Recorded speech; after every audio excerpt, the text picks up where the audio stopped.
Bien le bonjour, j'ai déménagé à Sapporo. Donc la semaine dernière vous avez vu mon ancien quartier à Tokyo. Maintenant je vais vous montrer mon nouveau quartier à Sapporo. Petite mise de point juste pour la sortie des vidéos. Toutes les vidéos qui vont sortir et qui sont sorties et qui se déroulent à Tokyo ont été filmées avant cette vidéo aussi. Là ça fait un mois que j'habite à Sapporo, donc ne vous chamboulez pas avec la timeline des vidéos, enfin bref, appelez ça comme vous voulez. Bref, on ferme la parenthèse, rapide room tour et ensuite je vous emmène dehors. On commence par cet endroit, c'est le studio musical de la share house, de la colocation. Pourquoi il y a un studio musical, je sais pas, en tout cas c'est le bienvenu, c'est insonorisé, je sais pas ce que ça va rendre en vidéo parce que j'ai toujours pas de micro.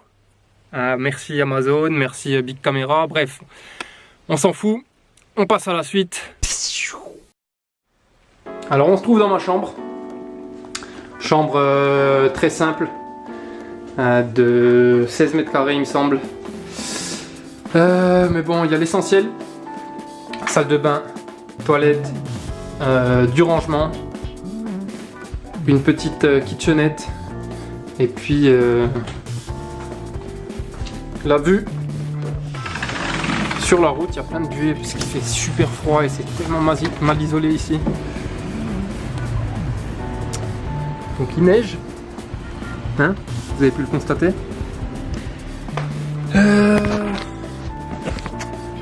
La colocation, c'est l'entreprise Social Apartment qui s'en occupe. Je suis plutôt satisfait, je ferai une petite vidéo à ce sujet. Voilà. On passe à la cuisine et au salon. On est arrivé dans la première partie du salon. Que voici, c'est le salon japonais, donc avec toutes les tables basses. Vous pouvez le voir, et on s'installe à genoux ou accroupi ou assis autour de ces tables. Ensuite, on passe à la cuisine classique avec tous les ustensiles nécessaires, 3 frigos, 2 gazinières, le salon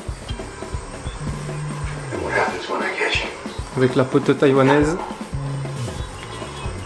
Et là on a la petite salle de cinéma avec le projecteur, un tourne-disque, et puis ouais, pour les petites sessions Switch, c'est pas mal du tout ici. Voilà, je vous emmène dehors tout de suite. Donc là on vient de sortir de la share house. Et puis on se retrouve dans une rue, ma foi classique, avec 2-3 restos, mais je vous emmène tout de suite voir quelque chose de plus intéressant. Donc là vous avez à 5 minutes de chez moi la rivière Toyohira qui traverse Sapporo du nord-est au sud. Donc c'est un super spot pour venir faire son footing ou sa petite promenade dominicale.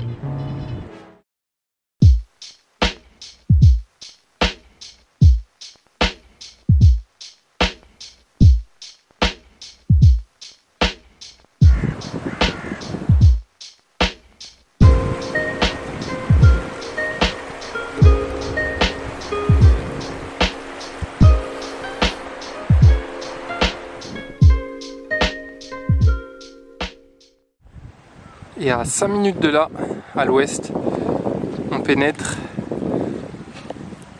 le parc Nakajima. Très calme, très apaisant dans cette journée ensoleillée.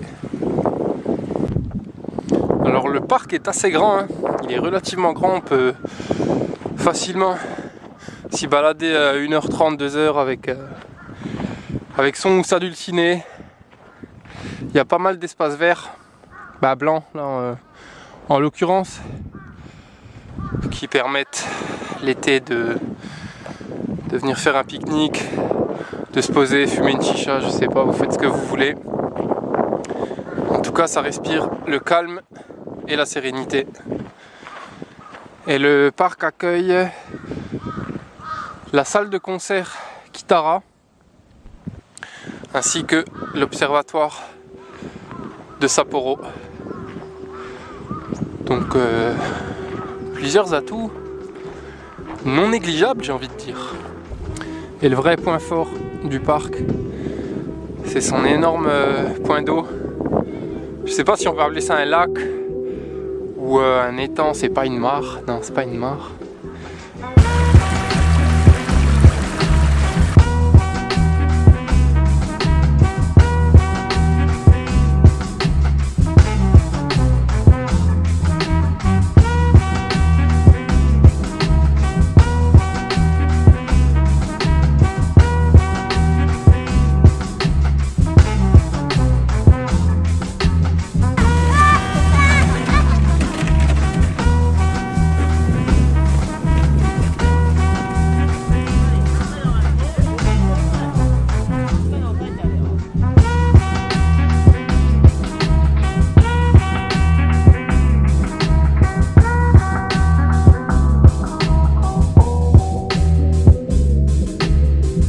Et juste à côté du parc, on trouve le temple de Sapporo Gokoku. Comme vous pouvez le voir, on a de la chance aujourd'hui.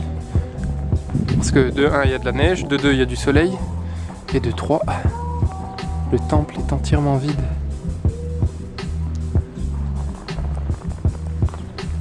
Il y a une atmosphère assez particulière, mystique. Je sais pas si vous pouvez le ressentir à travers la vidéo, mais c'est fascinant et c'est comme ça dans plusieurs endroits dans le pays. C'est ça aussi qui fait que je suis venu ici et que j'ai une grande affinité, une grande affection pour ce pays.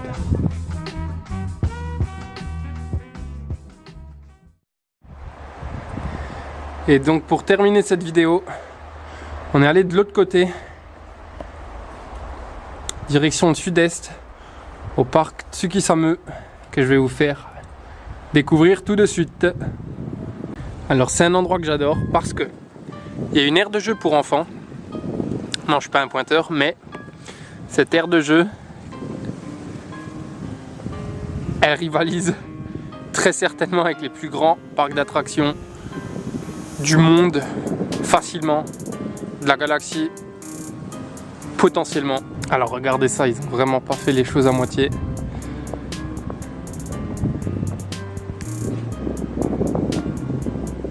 Franchement, être gosse et venir jouer là, je signe 1000 fois. Et juste pour vous montrer à nouveau le soleil ici, il est 13h30 et si vous regardez les ombres, vous voyez à quel point il est bas. Il est juste là, 13h30. C'est un peu attristant parfois, un peu déprimant quand il fait nuit à 15h30, mais bon, c'est comme ça, on peut pas tout avoir. Donc juste à côté, il y a un terrain de baseball. Et ce que je voulais vous montrer, c'est ce toboggan sorti tout droit des enfers qu'on va peut-être tester. Et je crois qu'il est plein de glace. On verra, on va voir. On n'a pas de chance parce que c'est fermé.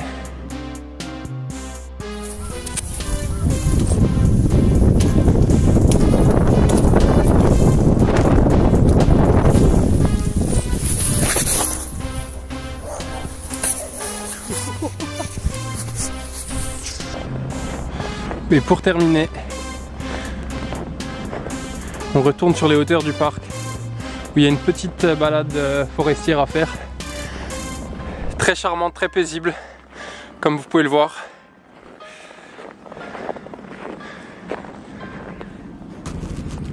Bien. On arrive à la fin de la vidéo. Pour les infos pratiques, tout ça se trouve dans la partie sud de Sapporo. C'est à une demi-heure à pied à peu près du centre-ville, plus ou moins. C'est un endroit assez calme, où il fait bon vivre. Donc je suis assez content du logement et du quartier. Enfin, et de ses environs, c'est ça que je voulais dire.